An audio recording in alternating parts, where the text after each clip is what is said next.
বিয়ে দিয়ে ছেলে বেঁচে দিছি। হ্যাঁ, আরে বাবা, এক্স্যাক্টলি রাইট। হ্যাঁ, মায়ের দিকে ঝুঁকলে হয়ে যায় মামাস বয়, আর যদি বউয়ের দিকে ঝুঁকে, হ্যাঁ হ্যাঁ আমার পোলাটা এত ভেড়া হবে এটা ভাবলি নাই। তো মেয়ের মা বা ছেলের মায়ের এই সংসারের প্রতি যে নাকটা ঢুকিয়ে রাখা, এটা একটা সংসার ধ্বংস করে ফেলে। হাঁটিতে শেখে না শিশু, না খেয়ে আছাড়। বাপ মা তখন হয়ে যাবে কি চন্দ্র বা সূর্য হিসেবে, তারা আলো দিবে। এখন যদি সূর্য এসে আমাদের পৃথিবীতে ঢুকতে চায়, তাহলে কি হবে? পৃথিবীর 12টা বাজবে না? খুব কম ছেলেই পারে ব্যালেন্স করে চলতে। তার ছেলেটার বয়স হয়তো 24 বছর, কিন্তু সে একটা সিম্পল বাজার করতেও মায়ের দিকে তাকায়। আমার নোটবই কোথায়, মা আমার মোজা কোথায়, মা আমার খাবার কোথায়, এই মা মা মা মা করতে করতে মাও এটা দায়িত্ব নিয়ে ফেলে। অনেক সম্পর্ক ভাঙে পরকীয়ার জন্য, এটা সত্যি। আবার সমাজে কিন্তু অনেক সম্পর্ক ভাঙে অতিরিক্ত সন্দেহের জন্য, যেখানে আসলে পরকীয়াটা ছিল না। আমি সবসময় বলি যে ঘরটায় অনেক দামি কিছু থাকবে, এটা দরকার নাই, কিন্তু ঘরটায় যেন একটা জান্নাতের বাগান থাকে, ওরকম যেন একটা সুন্দর পরিবেশ থাকে, যেখানে পাটি পেতে আলু ভর্তা খাইতেও ভালো লাগবে। ইস, নীলশাড়িতে তো মালা বানাইছে, এটুকু বলতে সমস্যা কোথায়? এই যে অ্যাপ্রিসিয়েশন, এটাও কিন্তু হাজবেন্ড ওয়াইফের সম্পর্ককে অনেক সুন্দর করে। স্বামী স্ত্রীর ঝগড়া হবে, রাগ হবে, কিন্তু এগুলোকে চিরস্থায়ী করা যাবে না। তুই অপদার্থ, তুই অপদার্থ, তুই অপদার্থ, তোর বিয়ে করে আমার জীবন গেছে, জীবন গেছে, জীবন গেছে। আরো অনেক ভালো মানুষ ছিল বিয়ে করার। কমন ডায়লগ, আমি দেখেই তোমার সংসার করলাম, আমি দেখেই তোমার বিয়ে করলাম। কিন্তু এগুলা সবসময় বললে হয় কি, আফটার অল সেও তো মানুষ, ভেতরে রক্তপাত হতে থাকে। যদি স্বামী স্ত্রী বন্ধু সুলভ হয়, স্বামী স্ত্রী ইয়ার্কি করেও কিন্তু অনেক কিছু বাতাসে উড়ায় দেওয়া যায়। এই যে অক্ষমতার খোঁজে সারাক্ষণ দিতে থাকা, এটাও বন্ধ করা উচিত। এইভাবে কিন্তু পরকীয়াটা তৈরি হয়ে যায়। মেয়েদের গায়ের রং বা মেয়েদের উচ্চতা অথবা বিভিন্ন জিনিস নিয়ে এমন ভাবে কথা বলে যেটাতে মেয়েটার আত্মবিশ্বাসটা নড়বড়ে হয়ে যায় গোড়া থেকে। যে ফর্সা মেয়ে খোঁজো, তুই ফর্সা না মানে তোর জীবন শেষ, সাদা সবাই কাদা। আমরা কখনো আমার বাচ্চাটাকে ওর সাথে ওকে নিয়ে আলাপ করি না। আমরা সবসময় টাইনা নিয়ে আসি 14 গোষ্ঠীর সবার ভালো ভালো রেজাল্টগুলোকে, যেগুলো সবচেয়ে বড় ক্ষতিকর। আরে তুমি পারবা না কেন? তুমি পারবা। এই যে তুমি পারবা না কেন, তুমি পারবা আমাকে যে সাহসটা দিয়েছিল, সেম জিনিসটা এখন আমি মানুষকে দেওয়া শুরু করেছি। ওই যে বললাম, মেয়েরা মাল্টিটাস্কার। বিজনেসে থাকা অবস্থায় কিন্তু আমি 4টে সন্তানের মা হয়েছি। মেয়েরা চাইলেই পারে। যে সৃষ্টিকর্তার উপর অকুণ্ঠ বিশ্বাস এবং নিজের উপর আস্থা তোমাকে দেখাবে প্রকৃত রাস্তা। সালাম আলাইকুম আপু, কেমন আছেন? আলহামদুলিল্লাহ। আমি সবসময় একটা কথাই বলি যে আমি চেষ্টা করি সবসময় ভালো থাকে। না আলহামদুলিল্লাহ।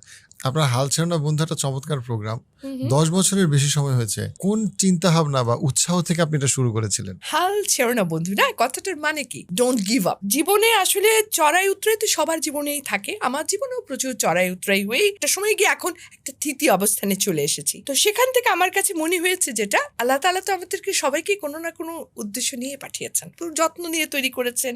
এই গ্র্যাটিটিউড থেকে হলেও আমাদের উচিত কিছু করা। প্রত্যেকটা মানুষ একটা না একটা লাইফে একটা উদ্দেশ্য থাকে। আমার উদ্দেশ্য মনে হয়েছিল যে আমি যে চড়াই উতরাই থেকে এসে একটা জায়গায় দাঁড়াতে পেরেছি, because I never give up in life.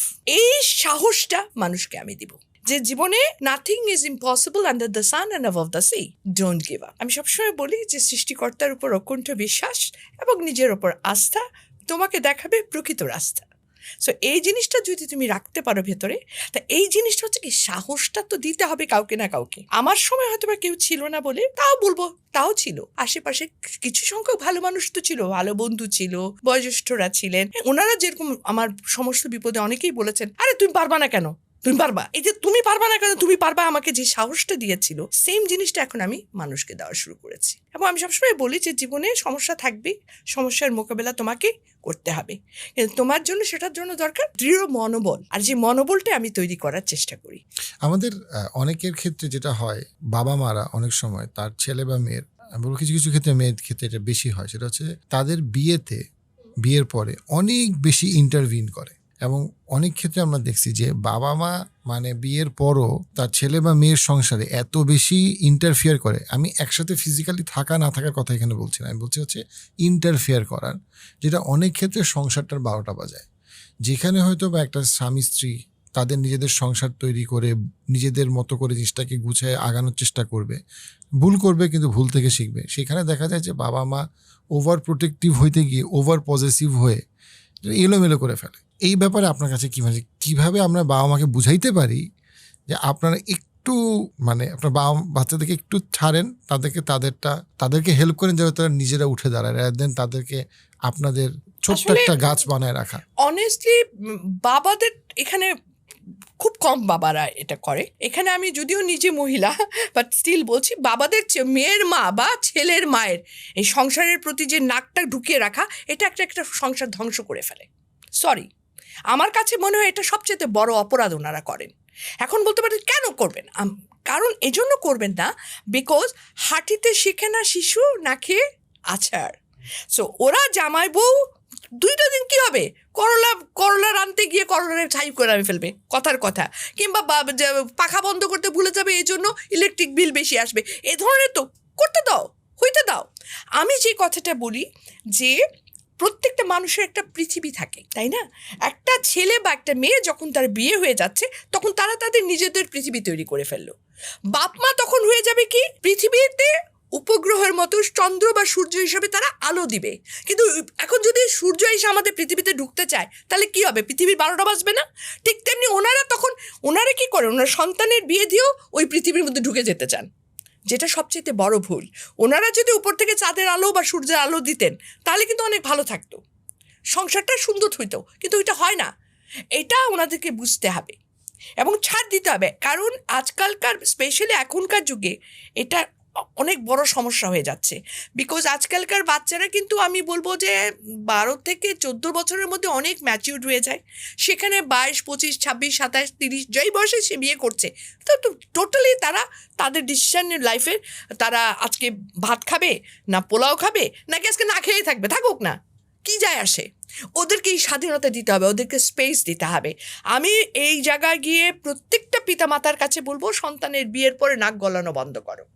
হ্যাঁ, ডেফিনেটলি তোমরা কেমন আছো, ভালো আছো, জিজ্ঞেস করতেই পারো, কি খাইলি, কেমনে খাইলি, কি দেয়া খাইলি, হায় হায় হায় এখন এটা করো না, এই জিনিসগুলো বন্ধ করতে হবে।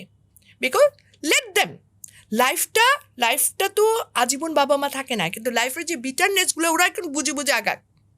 কিন্তু এগুলো আমরা তুলো করে দিতে গিয়ে কিন্তু ধ্বংস করে ফেলি। ওই যে সূর্যকে নিয়ে আসি পৃথিবীর মধ্যে, তো এই কাজ থেকে বেরিয়ে আসতে হবে। কোনো বাবা মারই উচিত না পিতামাতা ক্ষেত্রে, যতই তারা লাভেবল হোক, হ্যাঁ বসেন, যে ধর্মের আছেন দোয়া করেন সন্তানের জন্য, কিন্তু সন্তানের ঘরে নাক গলায়েন না। এখানে একটা প্রবলেম হয় কি, অনেক ক্ষেত্রে মারা তার ছেলেদেরকে একদম, স্পেশালি ছেলেদেরকে একদমই একটা ফিয়ার অফ মিসিং আউট কাজ করে।